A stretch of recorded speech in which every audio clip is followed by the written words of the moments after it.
Ассаламу алейкум. Азыр импульсный контроликаны кантип жасайбыз? Кыскача видео.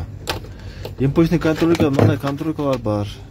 Автозап жасаткан жерлерде сатылат. 200 сомго чейин турат.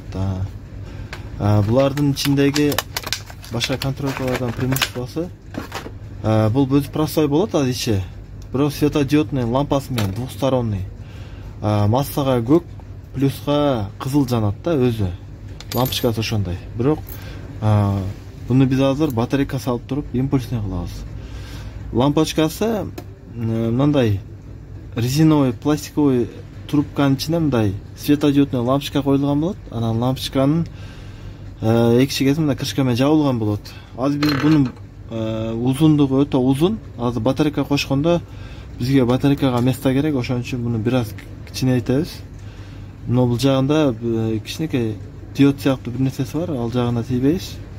Но диод жок жагынан муну чыгарып, бир аз трубкасын кичинертип,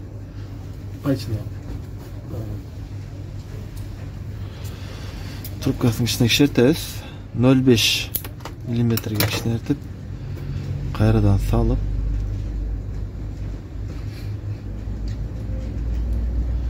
ашкансымын кыркып салабыз.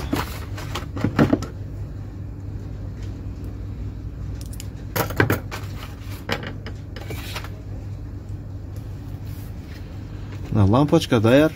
Лампочка даяр болгондон кийин ошол бул диод сыяктуу ушул диод бар жагын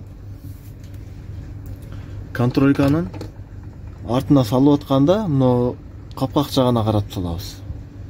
Капкак жагына карап салабыз. Анан батарейканы зажигалканын артында фонариги бар го. Ошол фонаригин батарейкасын алабыз.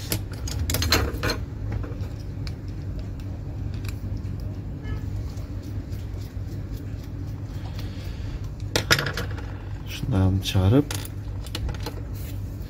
зажигалкада калтырайлы.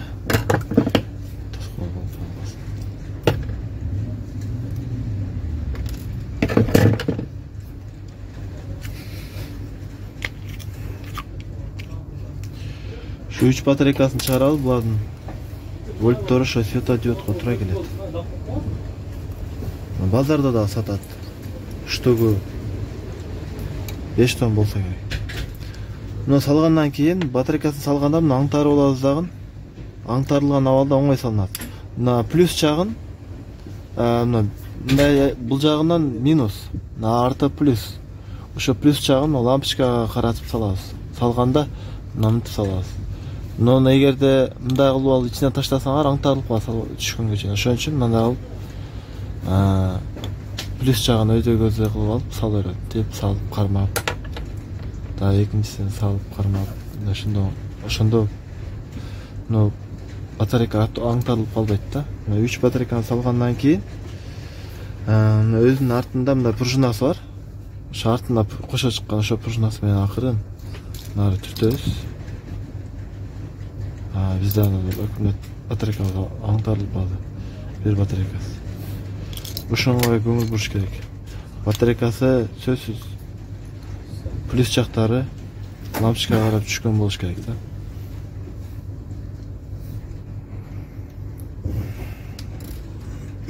Ушуну саласыңар, пружина менен акырындап түртөсүңөр.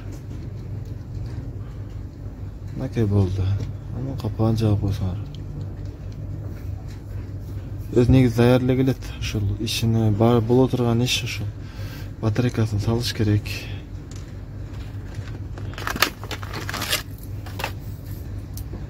Текшергениңерде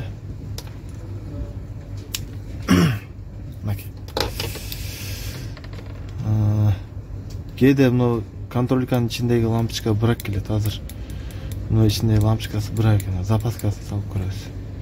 Негизи мындай алып иштейт экен да, бул жерде масса болуш керек эле. Көбүнчө ошондой бирок келип атат.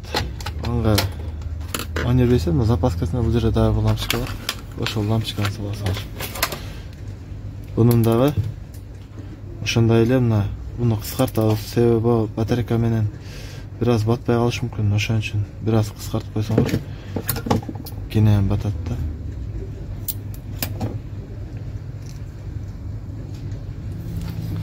ачкандарын кесип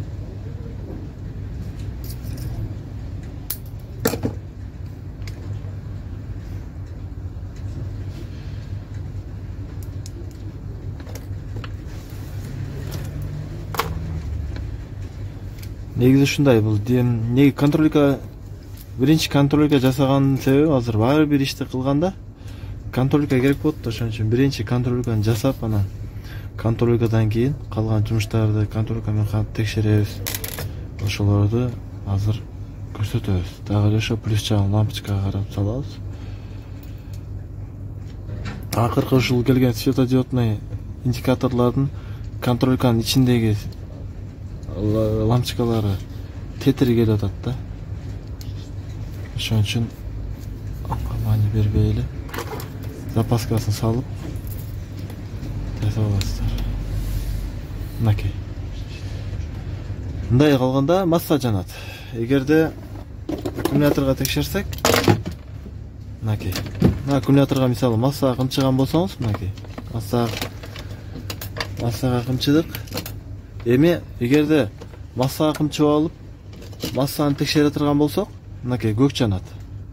Эгерде массага кымчылган бойдон плюс текшерсек, мынакей кызыл жанат. Көрдүңүздөрбү? Бул импульсный контрольга, сигнализация, автозапуск. Импульсный ар бир импульсный машиналарда, катушкаларда, генераторларда кандай машиналар болбосун, баягы азыркы жаңы машиналардын баары импульсный да. Ушундай генераторлар текшергени ошо импульсный контрольга жакшы да.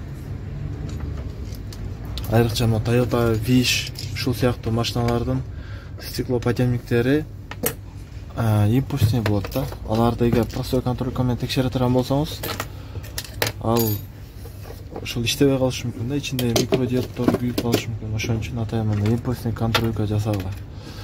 Эми азыр импульсный контрольганын ичин жасап алдык. Эми бунун артында өзүнүн комплектинде келген зым көпкө жүрбөйт да.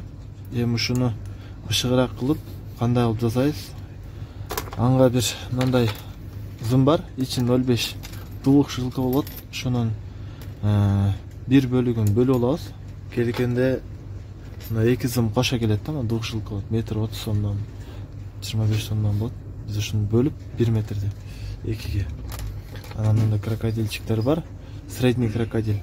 Өзүнүкү мындай кичинекей болот да, бир жерлерге кысканда бир аз кыйчылык жаратат. Ошон үчүн чоңураак эле крокодил бар. Клималарга да кенен кысылат. Өзү дагы бышык, арзан эле турат. 30 сом, 40 сом турат. Ушуну жасап алабыз. Жасаганда бул жакта эми эч кандай деле бир кыйчылык жок. Пайкалаштын деле кереги жок, өтө көркөмдөшүнчү. Ошо как обычно эле улап.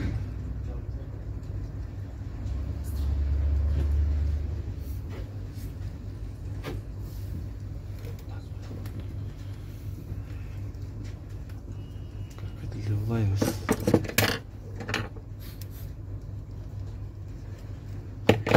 Улап, мына резинасын салып.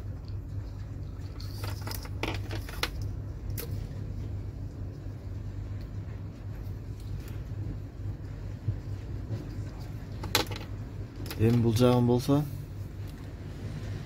контролькага кадала турган жагыны бир аз чоңураак арчыбыз. Арчып, экиге бүктөп, анан дагы бир бүктөп, что жерде контрольканын аркасында пружина бар да, ошол жерге салабыз. Изолентаны алып берип койгончу, изолента бар. Мындай абалда алып туруп, салып, салганыбыздан кийин кайрыйбыз дагы. Жана изолента алып коебуз. Чтоб мына зым тартылат, башка болот, ошол чыгып кетпеш үчүнчү.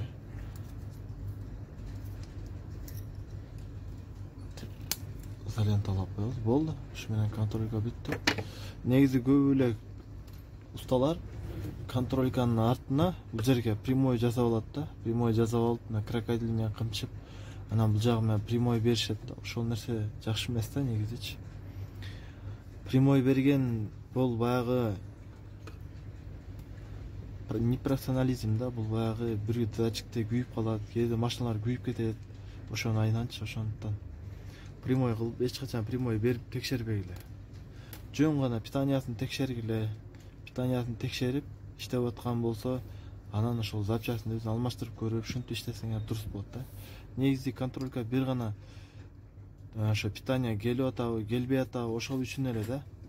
Эгерде баягы прямой кылып иштетип көргөндөчү, анда бардык эле баягы 220да да индикаторду колдонбой эле баарын бири-бирине тийгизип парс этип эле иштетип көрсө, ал теорияга туура келбейт да. Ошондуктан прямой кылганды токтотуп, анда импульсный контролькаларга өткүлө. Ушул контролька жакшы болот негизи. Ар бир иш кылганда дагы жеңил болот. Чем башка инструмент, баягы простой мындай контролькалар бар да. Генераторлордун глазокторуна иштетебиз. Мунга караганда импульсный контролька бир кыйла жакшы да. Ошонго азыр кийинки сабактарда дагы бул контрольканын кандай иштейт, кантип иштетебиз, ошол тууралуу дагы толук маалымат болот. Андыктан контролька ушундай жөпжөнөкөй. Ар бириңер мындай контролька алып, жасап, даярдап алыңыздар. Кийинки сабактарда контролька сөзсүз керек.